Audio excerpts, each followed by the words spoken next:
বলতে পারি Netanyahu is a war criminal.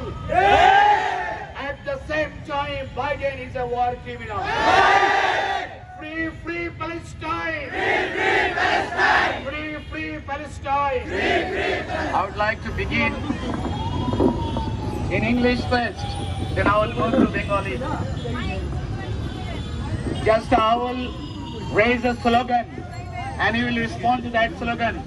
Free, free Palestine. Free, free Palestine. Free, free Palestine. Free, free Palestine. Crush down Israel. Crush down Israel. Crush down America. Crush down America. Free, free Palestine. Free, free Palestine. আজকের ছাত্র জনতা তাদের পক্ষে তোমাদের যে উচ্চকিত কণ্ঠ সেই উচ্চকিত কণ্ঠের সাথে আমার নিজের সুর মিলানোর জন্য আমি এখানে এসেছি। পৃথিবীর সমস্ত ইতিহাসকে ভঙ্গ করেছে। 7 অক্টোবর থেকে শুরু করে এই পর্যন্ত স্ট্যাটিস্টিক্সে এসেছে প্রথম বিশ্বযুদ্ধ থেকে শুরু করে এই পর্যন্ত এত অল্প সময়ে কোন ভূখণ্ডে এত নারী হত্যা হয়নি,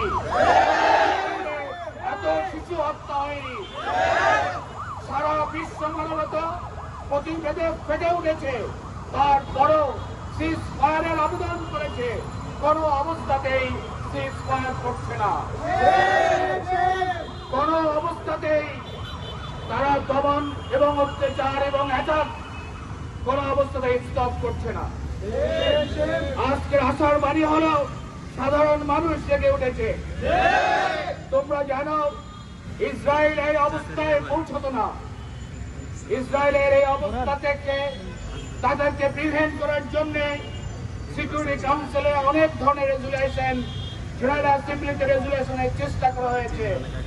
একমাত্র বাধা দিয়েছে মার্কিন যুক্তরাষ্ট্র। আমরা বলতে পারি Netanyahu is a war criminal. At the same time, Biden is a war criminal. Free, free Palestine. Free, free Palestine. Free, free Palestine. Free, free Palestine. আমি মনে করি আমি এসেছি মানবতার বোধ নিয়ে।